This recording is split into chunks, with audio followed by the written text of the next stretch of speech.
नमस्कार, मी सुनील मयेकर. आज आपण बनवूया मालवणी पद्धतीची सुक्या बोंबीलची भाजी. आणि ती कुठल्या पद्धतीने बनवतात आणि त्याच्यामध्ये आपण काय काय सामग्री ॲड करतो, कारण ही वेगवेगळ्या प्रकारे बनते. मी जरा वेगळ्या पद्धतीने बनवतोय. तुम्ही बघा, तुम्हाला नक्कीच आवडेल. मालवणी पद्धतीची सुक्या बोंबीलची भाजी. सुक्या बोंबीलची भाजी बनवताना लागणारे सामग्री आहे. एक सुके बोंबील आहेत, ते आपण आता भिजवून ठेवलेले आहेत.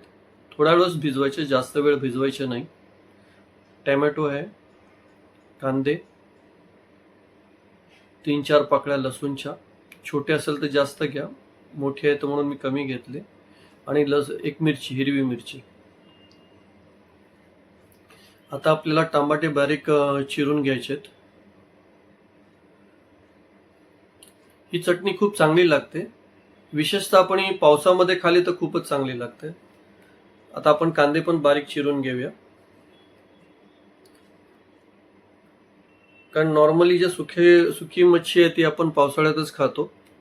याप्रमाणे आपण हे सगळं चिरून घेतलेलं आहे बारीक.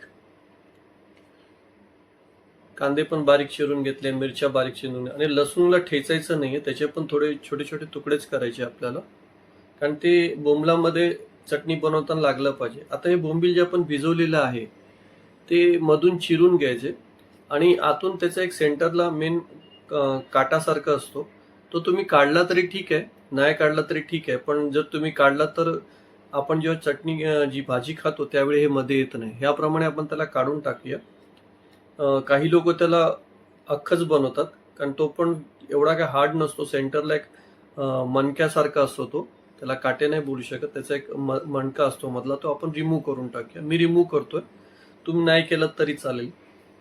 पण हे अशा पद्धतीने आपण काढून घेतलं, त्यामुळे काय होतं, ते आपल्याला दातामध्ये येत नाही. आता हे आपण ते साफ करून आपण बाजूला ठेवलेलं आहे.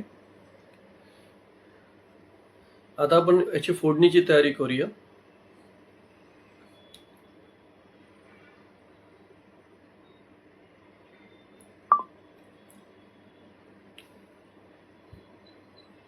आपण तेल घेऊया,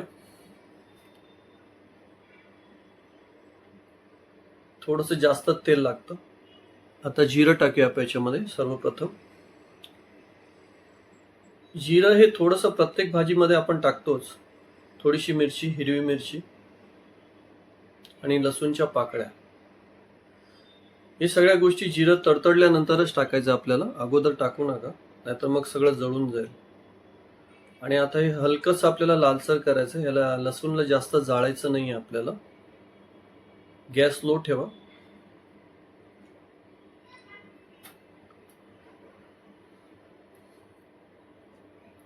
सहसा जास्त लोक सुखे बोंबील खात नाही, पण मालवणमध्ये लोक खातात जास्त. मालवणचे लोक आहेत ते जास्त खातात.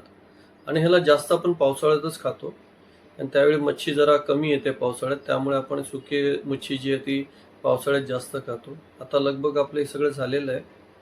आता याच्यामध्ये सर्वप्रथम आपण कांदा टाकूया. आणि कांदा होऊ शकेल तेवढं तुम्ही बारीक चिरून घ्या.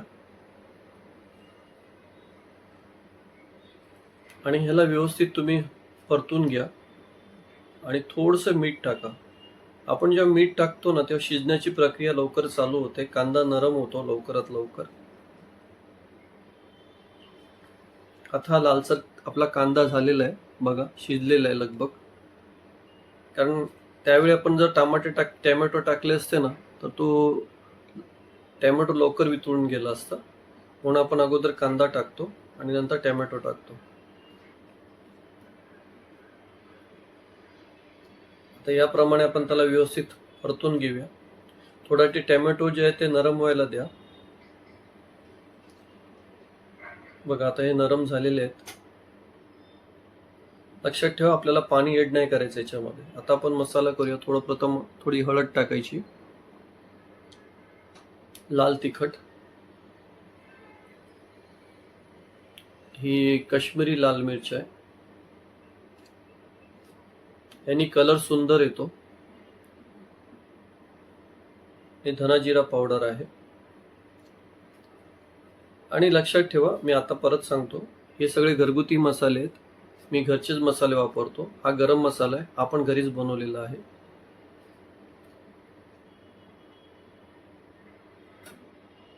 या पद्धतीने आपल्याला हा स्लो गॅसवर हे सगळं करून घ्यायचं. थोडंसं पाण्याच्या शितोड्या मारा. याच्यामध्ये आपल्याला जास्त प्रमाणात पाणी टाकायचं नाहीये, कारण कांद्याचं स्वतःचं पाणी असतं, टोमॅटोचं पण स्वतःचं पाणी असतं आणि आपल्याला भाजी बनवायची, ग्रेव्ही नाही बनवायची. त्यामुळे आपल्याला ते शिजायला मिळेल तेवढंच पाणी आपल्याला त्याच्यामध्ये टाकायचं आहे. आता बघा 75% to 80% आपली भाजी रेडी झालेली आहे. आता ह्यावेळी आपल्याला त्याच्यामध्ये हे सुकी बोंबील जे आपण भिजवून ठेवलेले ते टाकायचे आहेत, कारण ऑलरेडी ते सॉफ्ट झालेले आहेत, म्हणून त्याला शिजायला वेळ नाही लागत. म्हणून त्याला अगोदर थोडं 10-15 मिनिटं अगोदर भिजवावं लागतं. जास्त वेळ भिजवायचे नसतात, नाहीतर मग त्याचे एकदम तुकडे होणार. आता कलर पण बघा किती सुंदर आलेला आहे. थोडंसं आपण पाण्याचे परत शितोडे मारूया, कारण ती खाली लागली नाही पाहिजे भाजी, बस दुसरं काही नाही. मस्त असा कलर आलेला आहे. आणि थोडा वेळ झाकून ठेवा, कारण आपण जे पाणी टाकलं त्याच्या स्टीमवरच ते बोंबलामध्ये एकरस होऊन जातील. ही रेसिपी तुम्हाला कशी वाटली ते नक्की सांगा. आता त्याच्यामध्ये आपण कोकम टाकलेलं आहे, थोडा आंबटपणा याला. आणि ही रेसिपी जर तुम्हाला आवडली असेल तर शेअर करा, चॅनेलला सबस्क्राईब करा आणि नक्की कमेंट करा. एकदा बनवून घरात तुम्ही बघा, तुम्हाला खूप आवडेल. थोडीशी ड्राय झाली म्हणून आपण पाणी टाकतोय. आता आपली भाजी लगभग तयार झालेली आहे.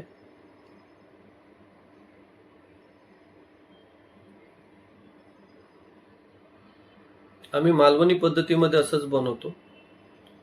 काही याला गरम मसाल्यामध्ये पण बनवतात, पण मला ही अशीच आवडते.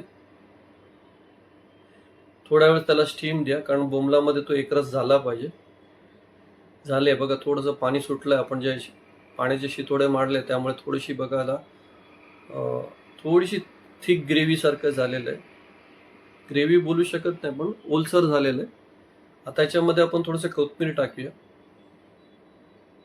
कोथिंबीरनी टेस्ट जरा चांगली येते आणि कलर पण सुंदर आलेला आहे आणि टेस्टला खरोखर चांगली लागते. तुम्ही नक्की एकदा घरी बनवून बघा. आता भाजी आपली रेडी झालेली आहे. चला तर बोंबलाची भाजी आणि चपाती खाऊया. तुम्हाला नक्कीच आवडेल. परत एकदा आवडलं तर चॅनलला सबस्क्राईब करा, लाईक करा आणि शेअर करा. थँक्यू.